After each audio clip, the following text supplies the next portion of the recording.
अत्यंत आक्षेपार्ह वक्तव्य करीत त्यांच्यावर आरोपात्मक विधाने करून त्यांच्या कामकाजावर प्रतिकूल परिणाम होईल अशी कृती केल्याने गंभीर अवमानाची बाब सभापती महोदय या ठिकाणी निर्माण झाली।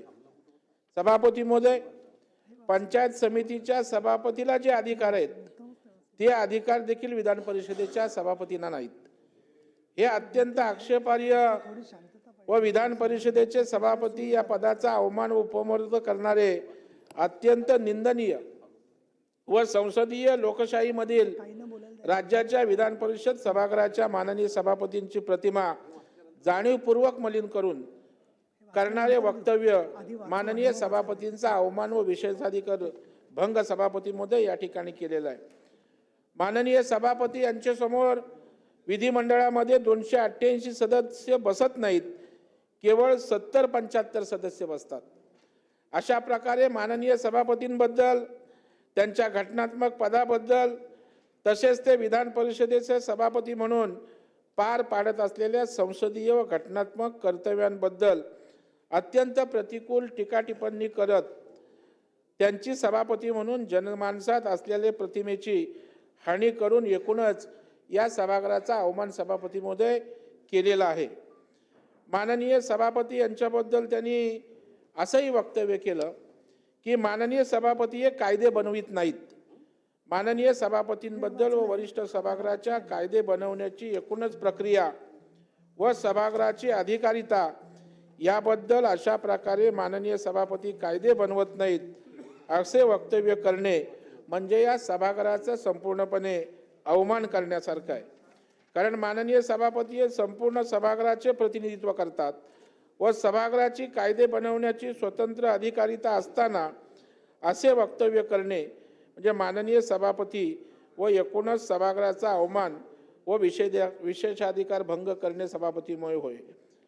सभापती महोदय, यामध्ये आणखी आक्षेपार्ह जसे की केवळ विधानसभेमधून संमत होऊन आलेल्या विधेयकावरच विधान परिषदेत मतदान होते असा विधान परिषदेच्या वैधानिक कामकाजाबद्दल अत्यंत गंभीर आरोप करून सभागृहाच्या घटनात्मक अधिकारावर प्रश्न निर्माण करून या सभागृहाचा अवमान सभापती महोदय करण्यात आलाय। विधान परिषदेच्या 3ही अधिवेशनांबद्दल अधिवेशनाचे कामकाज हे केवळ वर्षातून 30च दिवस होते असे अत्यंत आक्षेपार्ह व सभागृहाच्या कामकाजावर टीका टिप्पणी करणारे वक्तव्य करून सभागृहाच्या सदस्यांबद्दल व माननीय सभापतीच्या कर्तव्यांबद्दल जनमानसात संशय निर्माण करून व सभागृहाची प्रतिष्ठा व प्रतिमा अशा वक्तव्याद्वारे मलिन करून सभागृहाचा व माननीय सभापती यांचा अवमान व विशेषाधिकार भंग सभापती महोदय झालाय।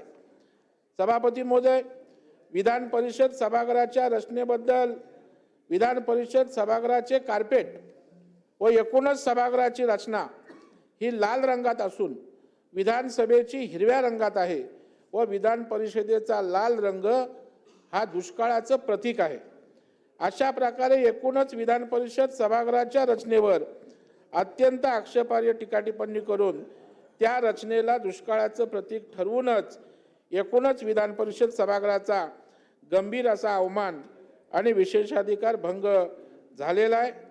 सभापती महोदय, अशा प्रकारे सूर्यकांत मोरे यांनी सर्व सन्माननीय विधान परिषद सदस्य, माननीय सभापती, महाराष्ट्र विधान परिषद सभागृह यांच्या कर्तव्याबद्दल व कामकाजाबद्दल, विधान परिषद सभागृहाच्या रचनेबद्दल, विधान परिषद सभागृहाचा कायदा निर्मितीच्या प्रक्रियेतील सभागृहाच्या अधिकारितेबद्दल व एकूणच विधान परिषद या घटनात्मक संस्थेबद्दल अत्यंत आक्षेपार्ह वक्तव्य जाहीर करून एकूणच सन्माननीय विधान परिषद सदस्य, माननीय सभापती, महाराष्ट्र विधान परिषद व विधान परिषद सभागृहाचा अवमान व विशेषाधिकार भंग केलेला आहे आणि म्हणून सभापती महोदय या ठिकाणी अशा प्रकारचा हक्कभंग मी आपल्याकडे मांडतोय।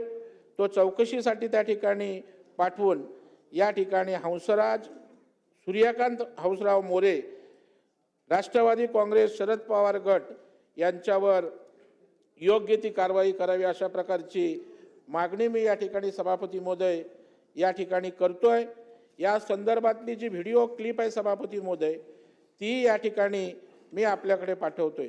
सभापतीमध्ये या सभागृहामध्ये आदरणीय शरदचंद्र पवार साहेब असतील, हे देखील याच विधान परिषदेमध्ये सन 1993 ते 96 या कालावधीत सभासद म्हणून, तर 1995-96 या कालावधीमध्ये विरोधी पक्ष नेता म्हणून या ठिकाणी कार्यरत होते.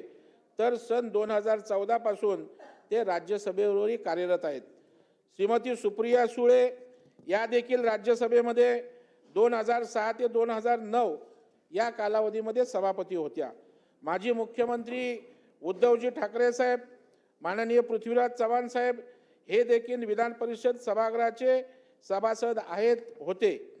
राज्यसभेचं प्रतिनिधी म्हणूनच राज्याच्या विधान परिषदा या ठिकाणी सभापती महोदय कार्यरत आहेत. त्यामुळे आता आदरणीय शरदचंद्र पवार साहेब, सुप्रिया सुळे आणि राष्ट्रवादी काँग्रेस पक्षाचे प्रदेशाध्यक्ष आमचे शशिकांत शिंदे विधान परिषद सदस्य यांना देखील उडालेले बल्ब या ठिकाणी आपण म्हणायचं का? त्याच्यामुळे वेगवेगळ्या प्रकारचे आता मी काही उल्लेख न शिंदे साहेब करू शकत. हा सर्व प्रकार घडत असताना विधानसभेचे सदस्य रोहित पवार, अहिल्यानगर दक्षिणचे खासदार निलेश लंके व शिवसेना उद्धव ठाकरे गटाच्या सुषमा अंधारे या ठिकाणी उपस्थित होत्या. सभापती महोदय, श्रीमती सुषमा अंधारे यांचे नेते माजी मुख्यमंत्री आणि विद्यमान विधान परिषद सदस्य श्री उद्धव बाळासाहेब ठाकरे यांनाही आक्षेपार्ह विधान लागू होतात का, अशा प्रकारचा सभापती महोदय या ठिकाणी प्रश्न आहे. आणि सुषमा अंधारेंचं या संदर्भात काय म्हणणं राहील. त्यामुळे सभापती महोदय, या सर्व लोकांनी उपस्थित असताना या ठिकाणी या कुठल्याही गोष्टीवर आक्षेप घेतलेला दिसत नाही. उलटपेक्षा सभापती महोदय, लोकप्रतिनिधींनी रोहित पवार हे विधान परिषदेचे सदस्य तिथं होते, ते तर या मोरेंच्या वक्तव्याला त्या ठिकाणी हसून दाद देत होते. हे सभापती महोदय दुर्दैव आहे. विधिमंडळाच्या दोन्ही सभागृहाचे प्रतिनिधित्व करणाऱ्या लोकप्रतिनिधींसमोर लोकशाहीचं मंदिर असणाऱ्या राज्याच्या या सर्वोच्च अशा सभागृहाची प्रतिमा मलिन होत असताना त्यांनी त्यावर कोणताच आक्षेप घेतला नाही. ही फार मोठी शोकांतिका सभापती महोदय या ठिकाणी आहे. साहित्य, कला, क्रीडा, विज्ञान, सहकार, समाजकार्य या क्षेत्रात उल्लेखनीय योगदान देणाऱ्या मान्यवरांचा संसदीय लोकशाहीत सहभाग सुनिश्चित व्हावा या उद्देशाने आदरणीय राष्ट्रपतींमार्फत राज्यसभेवर तर आदरणीय राज्यपालांमार्फत विधान परिषदेवर 12 मान्यवरांची नामनियुक्त सदस्य म्हणून निवड केली जाते.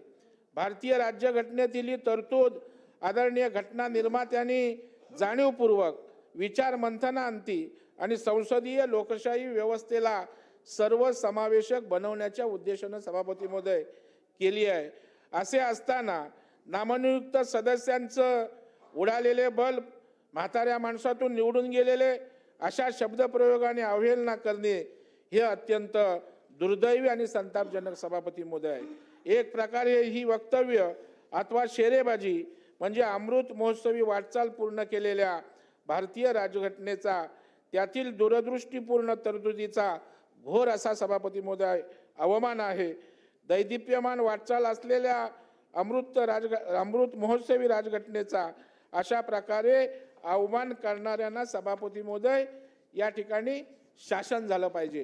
कारण सभापती महोदय, जर या ठिकाणी इथले विधान परिषद सदस्य असतील, हे सभागृह असेल, किंबहुना आपण ज्या आसनावर बसलेला ते सभापती, या विधिमंडळाचाच या ठिकाणी अपमान होणार असेल आणि त्यांच्यावर कारवाई जर होणार नसेल तर त्यांनी जी वक्तव्ये केलेत ती समाजामध्ये एक वाईट संदेश आणि या सभागृहातील सदस्यांप्रती, सभापतींप्रती त्या ठिकाणी कुठल्याही प्रकारचा आदर सन्मान त्या ठिकाणी राहणार नाही. आणि म्हणून आपल्या माध्यमातून या ठिकाणी यांच्यावर कारवाई झाली पाहिजे. याची सर्व चौकशी करून फौजदारी गुन्हे दाखल झाले पाहिजे आणि कठोर अशी कारवाई करावी, अशा प्रकारचा हा हक्कभंग मांडत असताना मी आपल्याकडून अपेक्षा व्यक्त करतोय. लोकशाही मराठी ऐका, पहा, जागरूक रहा.